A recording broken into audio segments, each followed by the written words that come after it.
Salut Deep Investor, début de semaine très violent, on est fortement dans le rouge. Après, bien sûr, le Bitcoin a fortement baissé cette nuit, entraînant toutes les autres cryptos à la baisse, breakant des supports importants, notamment pour le XRP.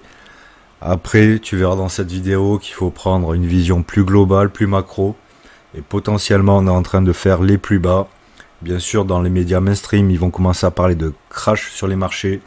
C'est bon, ça va durer une semaine ou deux, ce petit narratif, pour faire lâcher les dernières mains faibles.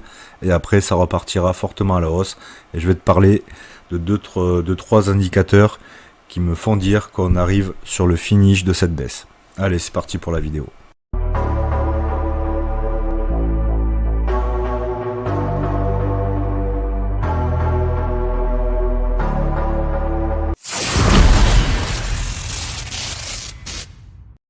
Alors le Bitcoin en daily, comme tu le vois, on a méché pour le moment le point bas, on allait chercher les 74 508 $. Pour ma part, on pourrait encore un peu baisser, aller chercher la borne haute de ce gros niveau de résistance qui nous avait permis, une fois qu'on l'avait breaké, d'avoir l'impulsion haussière pour aller chercher un nouvel ATH. Donc on pourrait très bien revenir sur ces niveaux-là, sur les 73 000 $, ça ne me dérangerait pas trop, voire même en excès baissier. Pourquoi pas aller dans ce bloc-là, mais j'y crois encore moins. Mais pour l'instant, ce ne sont que des hypothèses de marché. Voilà, mais pour moi, je pense que là, revenir sur ces niveaux-là, stabiliser, repartir, c'est ce qui est le plus logique. Après, est-ce qu'on est en bear market? Moi, je te dirais toujours non. Le Bitcoin sera en bear market quand on breakera cette tendance haussière. Voilà. Tant qu'on ne break pas cette tendance, pour moi, on n'est pas en bear market. Il y a une grosse prise de bénéfices. On est en gros narratif de peur avec, bien sûr, les tarifs douaniers de Donald Trump qui font penser qu'on aura une récession. Mais dans une récession, il y a toujours le point positif, c'est qu'au bout d'un moment, la récession fait que la Fed baisse ses taux pour relancer l'économie. Donc là, on est en daily. Je vais te montrer aussi le RSI. Le RSI, alors que le Bitcoin fait des plus bas. Tu le vois là, les cours. Hop, on va zoomer un peu plus. Voilà. Les cours font des plus bas. Allez, le RSI, lui, il ne fait pas de plus bas, il monte. Donc là, on a toujours en daily une divergence haussière pour le Bitcoin. Donc ça laisserait entendre que même s'il descend sur les 73 000, le RSI ne sera pas plus bas que celui-là. Donc divergence haussière. Donc ça, c'est le point positif déjà. Après, si on regarde le Bitcoin, mais le Bitcoin des professionnels, donc le Bitcoin CME futur, tu vois déjà que vendredi, avec la clôture, on a laissé un beau petit gap. Donc en général, les gaps sont faits pour être comblés. Alors, est-ce que ce gap va être comblé aujourd'hui ou d'ici la fin de la semaine? Ça, on verra bien. J'ai pas de boule de cristal. Et comme tu vois, quand même, vendredi dernier, le plus bas pour les professionnels, c'était à 80 890 $. Et pour l'ouverture d'aujourd'hui, le plus haut, c'est 79 590 $. Donc, tu as déjà presque 2000 $ de gap qui seront comblés. Pas forcément aujourd'hui, mais au moins dans la semaine, on peut baisser, le recombler, repartir à la baisse, ou le combler, stabiliser, repartir à la hausse. Ça, on verra bien selon les news sur le marché. Aussi, un indicateur qu'il faut bien garder en tête, c'est la Global M2 Supply. Ça, c'est important, c'est la liquidité sur le marché. Et ce que tu vois, c'est qu'alors que le Bitcoin, lui, ne fait que baisser depuis fin janvier, la liquidité globale sur les marchés, qu'est-ce qu'elle fait? Elle ne fait que monter et elle fait même des plus hauts. Voilà, aujourd'hui, à l'instant T, on est sur un plus haut historique de la Global M2 Supply, donc de la liquidité sur les marchés. Aussi, cette M2, elle a toujours un temps d'avance sur le Bitcoin. Si tu regardes, attends, je vais faire les petits traits, hop. Voilà. vais virer le RSI. Bon, ça change rien, mais c'est pas grave. Hop, voilà. Donc tu vois, le Bitcoin baisse. La Global M2 Supply fait des plus hauts. Et si on regarde le dernier mouvement, est stagné. La Global M2 Supply, là, jusqu'en juin 2024. À partir de juillet 2024, elle s'est mise à monter. Lui, le Bitcoin est toujours flat, voire même baissier. Et il s'est réveillé, le Bitcoin, on va dire, à peu près en octobre 2024. Donc, tu vois, cette hausse de la supply, elle s'est matérialisée sur le Bitcoin. C'était quand juillet, août, septembre, encore 3 mois après. Et qu'est-ce qui s'est passé 3 mois après pour le Bitcoin? Alors que la M2 supply était sur un plus haut historique, le Bitcoin a explosé à la hausse. Pour moi, on est dans le même scénario. On fait une dernière jambe de baisse sur le Bitcoin pour après avoir une impulsion haussière parce que la Global M2 Supply monte et a fait un plus haut historique. Bon, je pense que là, à l'instant T, on est dans le dernier move baissier pour faire peur aux derniers détenteurs de crypto et surtout de Bitcoin pour leur faire lâcher les Bitcoins aux grands institutionnels qui, eux, mine de rien, malgré la baisse, eh ben, ils achètent. C'est bizarre, hein, les gros achètent et les petits se font caca dessus et vendent. Pour forcer aussi, ou pour induire en erreur les petits, qu'est-ce qui va se passer sur les médias traditionnels? Ça y est, à partir d'aujourd'hui, on va te parler de crack aux informations. C'est parti, on va en bouffer pour une semaine ou deux. Et je pense que d'ici là, ben, on aura touché le point bas et je pense qu'il devrait y avoir des nouvelles news plutôt positives, par exemple concernant le tarif douanier, Trump qui lâche un peu du lest, des accords qui vont se mettre en place. Peut-être que avec ce début de récession qui se met en place aux États-Unis, parce que c'est vrai que les taux à l'instant T ils sont très bas, hein, 1,46 hein, l'inflation en temps réel aux États-Unis. Voilà, hein, la Fed a fait son job, on est sous les 2%, donc là, peut-être en faisant ça, Trump aussi, il est en train de dire à Jérôme Powell, bah vas-y, hein, n'hésite pas à baisser les taux, on a besoin que tu baisses les taux, donc voilà, si tu le fais pas, on part en récession, hein, et l'économie va se cracher. Donc je pense que là, en ce moment, Trump joue à ça en fait. Et là, on se fait un dernier coup de frayeur pour, pourquoi pas, initier la hausse d'ici 2-3 mois sur les marchés crypto et sur les marchés tradis, parce que les marchés tradis ont bien baissé. Hein. Tu vois, les marchés tradis, on est, ça y est, à moins 20% de hausse, 20% de baisse plutôt, donc on est officiellement dans un marché baissier.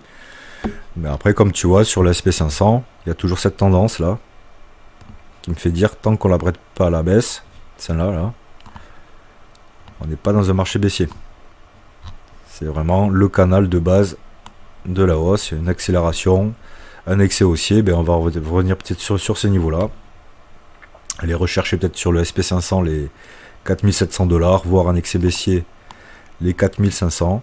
Voilà, les marchés n'ont pas encore ouvert, donc il est probable qu'ils ouvrent sur ces niveaux-là en plus, pour que la baisse se calme. Et bien sûr, on repartira pas comme ça en V, ça va prendre du temps. Mais je pense que là, niveau peur, on commence à être au maximum.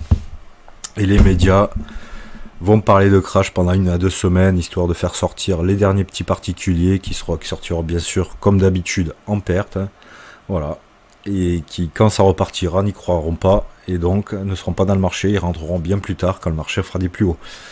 Voilà ma théorie. Il n'y a aucun conseil financier. Hein. Je te dis ce que je pense. Voilà. Donc moi aussi, mes portefeuilles crypto, ils sont dans le rouge. Ça y est, hein. Je suis passé en mode raid. Mais c'est pas grave, hein. Moi c'est mon 3e bull run, et dans les bull runs, il y a des grosses baisses parfois qui font que ton portefeuille crypto est dans le rouge. Hein. Moi en 2017 j'étais rentré, je l'ai vu en 2018 le Bitcoin à 3000 $, bah, j'étais divisé par 3, hein. Et puis voilà, j'ai vu le Bitcoin à 3000 $, bizarrement 2 ans après je l'ai vu à 69 000 $, ben voilà, j'avais acheté, j'ai holdé, point barre, simple, basique. Après, bien sûr, tout ce qui est altcoin, bon, ils prennent cher, mais les mêmes coins, ils sont éclatés. Hein. J'ai quelques mêmes coins qui partent à la cave. Hein. Ça y est, je suis divisé, j'ai pêché des pertes à 90% dessus, mais c'est pas grave, j'ai mis des petits billets. Pas très grave. Voilà, donc il faut quand même prendre un peu de recul. Voilà, à l'instant T, le Bitcoin est à 76 600 $. Les professionnels n'ont pas encore ouvert. Voilà, on a encore ce gap là.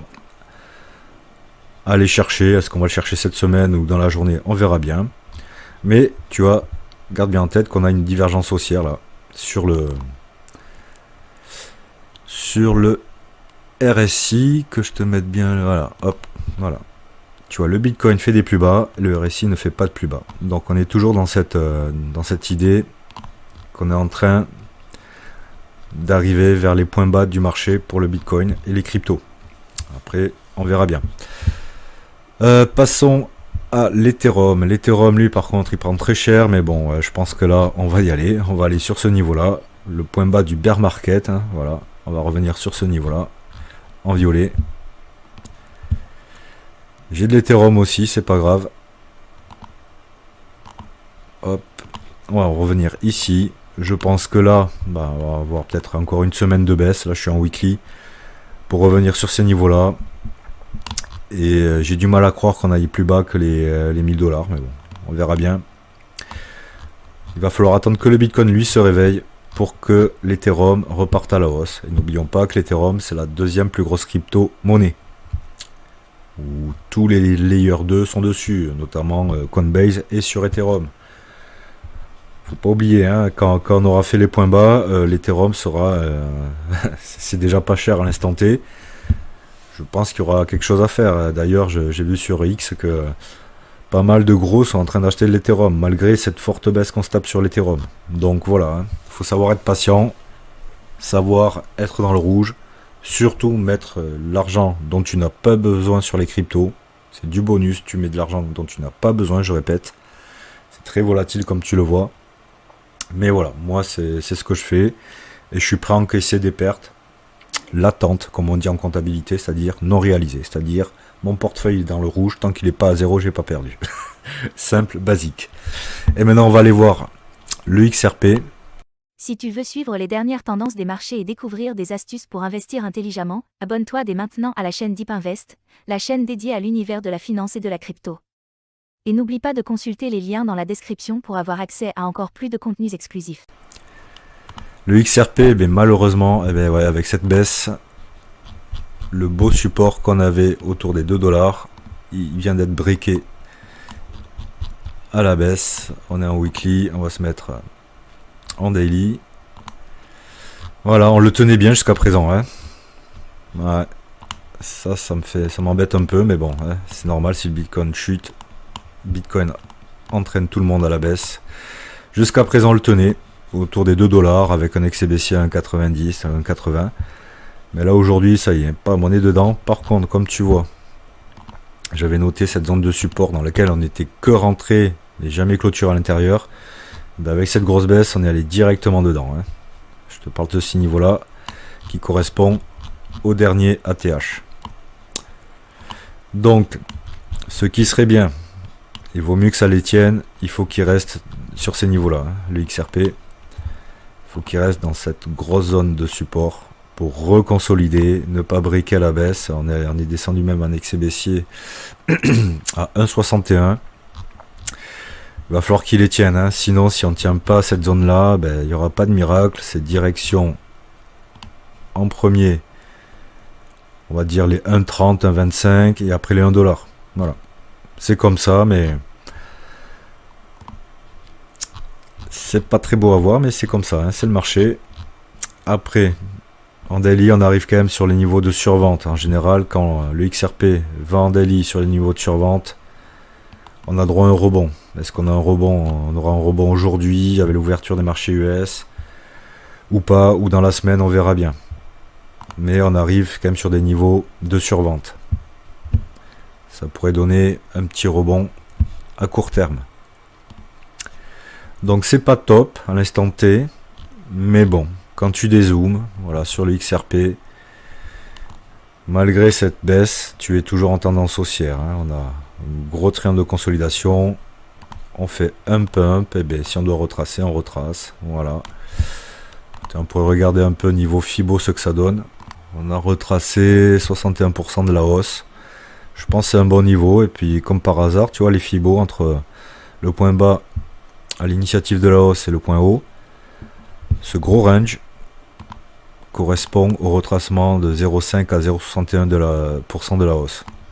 Donc voilà, il va falloir maintenant que le XRP reste là-dedans, mais il restera là-dedans que si le Bitcoin ne chute pas beaucoup plus bas. Donc nous verrons ça dans les prochaines heures et les prochains jours. Voilà, reste fort.